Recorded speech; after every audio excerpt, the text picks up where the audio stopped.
Assalamualaikum, Namaste, and a very good afternoon to all of our present here. সকলোলৈ আজি আন্তৰ্জাতিক নাৰী দিৱসৰ শুভেচ্ছা জ্ঞাপন কৰিছোঁ। মই ৰেজিনা হাছান আপোনালোকৰ সন্মুখত মোৰ এটি স্বৰচিত কবিতা আবৃত্তি কৰিব লৈছোঁ। কবিতাটি আজি আন্তৰ্জাতিক নাৰী দিৱস উপলক্ষে মই আগবঢ়াইছোঁ।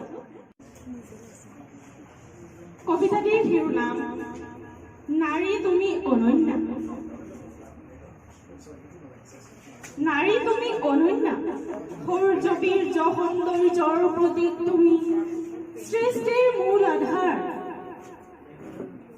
অতুলনীয় মহিমা তোমাৰ, তোমাৰ পৰশতে যুগ যুগান্তৰ ধৰি প্ৰাণৱন্ত মানৱৰ অস্তিত্ব। তুমি এই মা, তুমি এই ভগ্নী, তুমি এই কন্যা, তুমি এই পত্নী, অধম্য সাহসী, অফুৰন্ত আত্মবিশ্বাসী, বিচিত্ৰ বৰ্ণালীৰ এক স্মৃত প্ৰকাশ, ভূমিষ্ঠ হোৱা নৱজাতকৰ প্ৰথম কান্দোনত হাঁহিৰ মুকুতা হৰা বেদনাসিক্ত প্ৰতিগৰাকী নাৰীৰ নয়নৰে বৰষুণ। যেতিয়া নিজৰ গৰ্ভস্থ সন্তানে হৃদয় ভাঙি অশান্তিৰ প্লাৱন, মানৱৰূপী একাংশ দানৱৰ হাতত পদে পদে কিমান নাৰী হয় লাঞ্ছিত, বঞ্চিত, অত্যাচাৰিত, শোষিত, নিপীড়িত, নিৰ্যাতিত আৰু কত যে কি।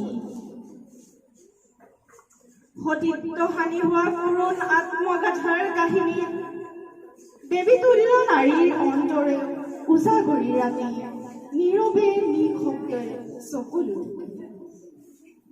সম অধিকাৰৰ সংজ্ঞা থাকিও আজি দিশহাৰা, ৰাতিক দিন কৰি দিনক ৰাতি কৰি হাহাকাৰ আজি সমাজৰ নাৰী।